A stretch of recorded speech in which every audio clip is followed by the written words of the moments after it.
Assalamualaikum warahmatullahi wabarakatuh, sahabat Isyraf Official yang dirahmati Allah. Kali ini kami akan menceritakan kisah kepulangan kaum muslim setelah perang Uhud.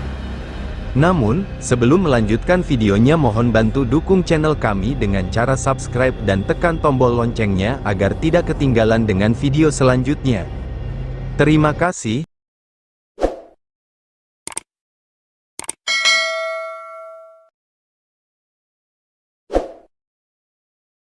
Ketika kaum muslim sampai di Madinah, saat itu hari sudah mendekati waktu maghrib.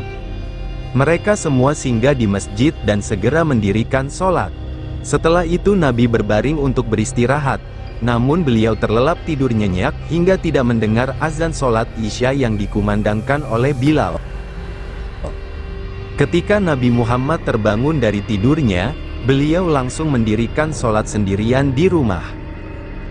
Dua saf dari Khazraj berjaga-jaga di depan pintu masjid secara bergiliran, karena mereka mengira bahwa bisa jadi kaum Quraisy akan menyerang balik. Setelah itu, ketika malam telah berlalu, pada pagi-pagi sekali setelah selesai sholat subuh, Nabi menyuruh Bilal untuk mengumumkan kepada semua kelompok muslim agar musuh harus dikejar. Tapi, tidak ada seorang pun yang bisa turut keluar bersama Nabi, selain mereka yang telah bertempur kemarin di perang Uhud. Kemudian, ketika para pemimpin kelompok muslim itu kembali ke suku masing-masing, sebagian besar mereka sedang dirawat oleh istrinya masing-masing.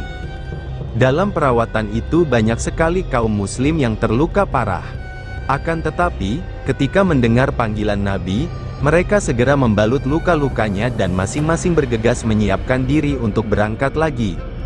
Kecuali Malik dan Syammas, saat itu kondisi Malik sangat lemah yang dalam perawatan intensif keluarganya. Sedangkan Syammas yang tidak memiliki saudara di Madinah. Ia yang ditemukan dalam keadaan tidak sadarkan diri di medan perang, ia dibawa ke tempat tinggal Aisyah.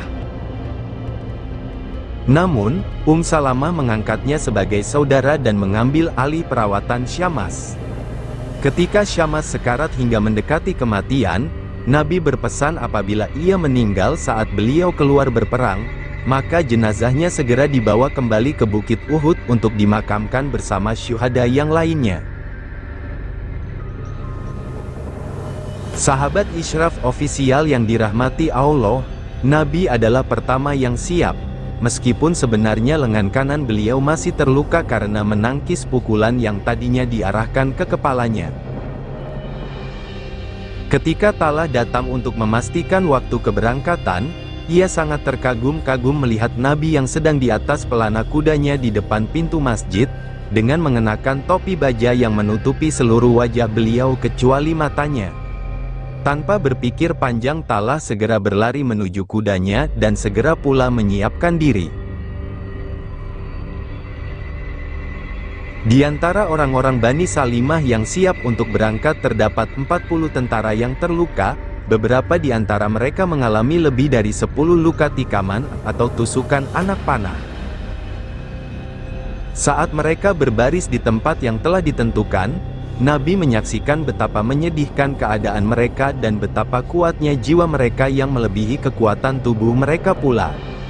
Melihat kondisi demikian beliau sangat bahagia dan berdoa, "Ya Allah, berkahilah Bani Salimah."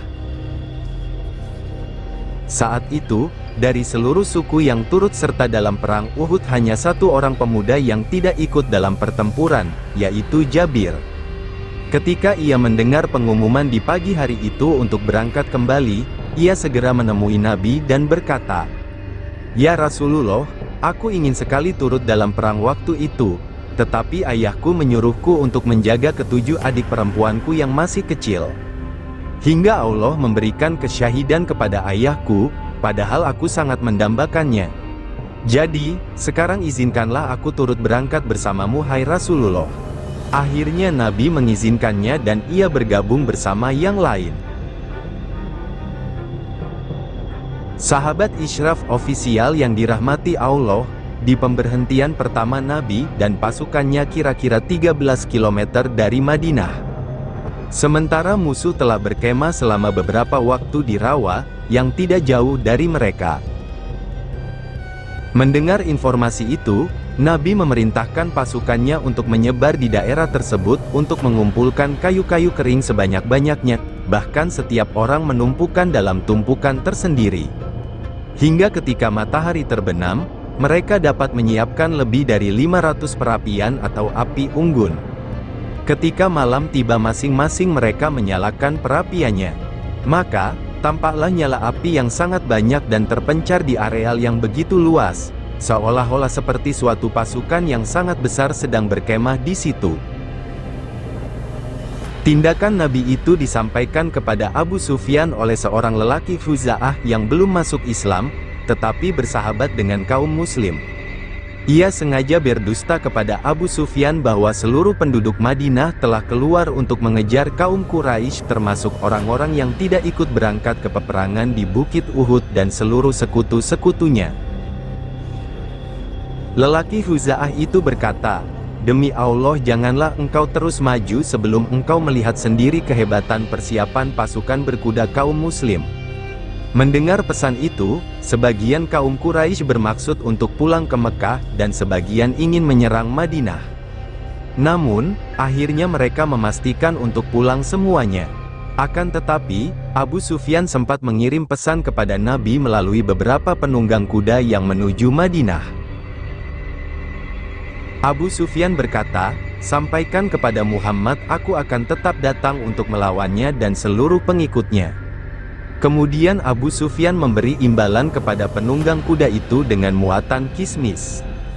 Namun, ketika Nabi menerima pesan itu, beliau mengucapkan suatu firman Allah. "Bismillahirrahmanirrahim, cukuplah Allah sebagai penolong kami dan Allah adalah sebaik-baik pelindung." Quran Surat 3 ayat 173. Sahabat Isyraf Official yang dirahmati Allah, Nabi dan para sahabatnya berada di perkemahan sepanjang hari Senin, Selasa dan Rabu. Mereka menyalakan perapiannya setiap malam. Itulah hari-hari yang melelahkan dan membutuhkan banyak istirahat. Ada buah-buahan bagus hasil panen musim panas sebelumnya, dan Sa'd telah memuati 30 unta dengan kurma dan unta-unta lainnya untuk dikorbankan di sana. Pada hari Kamisnya mereka pun pulang ke Madinah. Setelah sampai di Madinah, Nabi mendengar kabar bahwa Syammas telah meninggal dunia dan dikuburkan di Bukit Uhud. Begitu juga dengan Malik, ia meninggal saat pasukan Nabi tidak ada dan dikuburkan keluarganya di kota Madinah. Maka, Nabi memerintahkan sahabatnya agar mayatnya digali kembali dan dipindahkan ke Bukit Uhud. Selanjutnya, Abdullah anak Ibnu Ubay turut dalam misi pengusiran musuh itu dengan menyalakan api pada malam-malam hari di sana. Sementara ayahnya terus membicarakan tentang mereka yang pergi berperang itu. Namun, ia menyangkal pembicaraan ayahnya dan berkata, "Demi Tuhan, aku telah menyaksikan semuanya, apa yang telah ditakdirkan Allah bagi Rasul dan kaum muslim adalah yang terbaik." Akan tetapi, Ibnu Ubay tidak memberi kesempatan lagi kepada Abdullah untuk membantahnya. Ubay berkata dengan tegas, "Jika orang-orang yang terbunuh itu mengikutiku, maka mereka pasti tidak akan mati terbunuh." Ubay tidak henti-hentinya bicara, baik selama anaknya tidak ada di Madinah maupun pada saat kaum Yahudi meminta penjelasan. Ubay selalu mengatakan, Muhammad itu tidak lain hanyalah seorang lelaki yang haus kekuasaan. Percakapan antara kaum Yahudi dan kaum munafik itu, yaitu Ubay, banyak disampaikan kepada Umar saat ia telah kembali dari Uhud. Maka, Umar bergegas menemui Nabi dan meminta izin untuk membunuh siapapun yang menyebarkan berita itu. Namun, Nabi melarangnya dan berkata, Allah akan membela agamanya dan akan memenangkan Rasulnya. Kemudian beliau berkata lagi, "Wahai Ibnu Khattab, sesungguhnya kaum Quraisy tidak akan bisa lagi mendapatkan sesuatu dari kita seperti hari ini, dan kita akan sambut di sudut itu." Maksudnya, mereka akan memasuki Mekah dan mencium Hajar Aswad. Sahabat Isyraf Official yang dirahmati Allah, meskipun tangan Umar dapat ditahan, Namun, Ibnu Ubay sama sekali tidak terhindar dari cercaan. Ketika itu, pada setiap sholat Jumat, Ibnu Ubay menempati satu tempat terhormat di dalam masjid, dan tidak seorang pun yang berpikir untuk menyangkalnya, karena kedudukannya di Madinah. Ketika Nabi naik ke atas mimbar, biasanya ia berdiri dan berkata, "Wahai manusia, inilah Rasulullah. Semoga Allah melimpahkan berkah dan rahmatnya kepadamu lewat dia, dan memberikanmu kekuatan. Dukung dan bantulah ia, muliakanlah, dengar dan patuhilah perintahnya." Kata-kata itulah yang hendak ia sampaikan pada hari Jumat pertama atau sehari setelah kepulangan dari Uhud. Tetapi seorang Ansar yang duduk di dekatnya langsung menarik kedua tangannya, dan berkata, "Hai Ubay, duduklah kamu musuh Allah. Engkau tidak layak disebut seorang mukmin setelah apa yang telah engkau lakukan kemarin." Karena itu, Ubay pergi meninggalkan masjid. Ia keluar menerobos saf jamaah yang lain.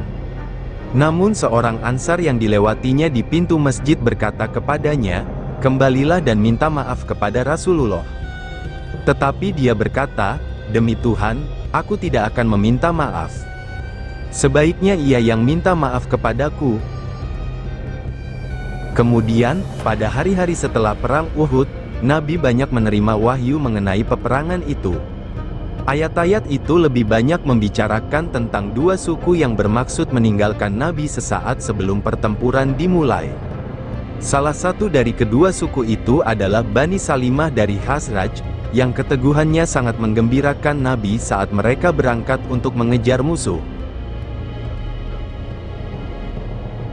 Ketika mereka dan Bani Haritsah dari Aus mendengar firman Allah tersebut, mereka mengakui bahwa merekalah yang dimaksud dalam ayat itu. Meski demikian, mereka tidak menyesali kelemahan mereka, karena dengan kelemahan itu mereka yakin akan mendapat kekuatan langsung dari Allah, yang jauh melebihi kekuatan mereka sendiri. Ayat yang lain berkaitan dengan mereka yang selamat dari serangan mendadak pasukan berkuda dan panik melarikan diri ke atas bukit, dan khususnya mereka yang sebelumnya mendesak Nabi untuk keluar menyongsong musuh, hingga mereka kemudian memperoleh kesyahidan.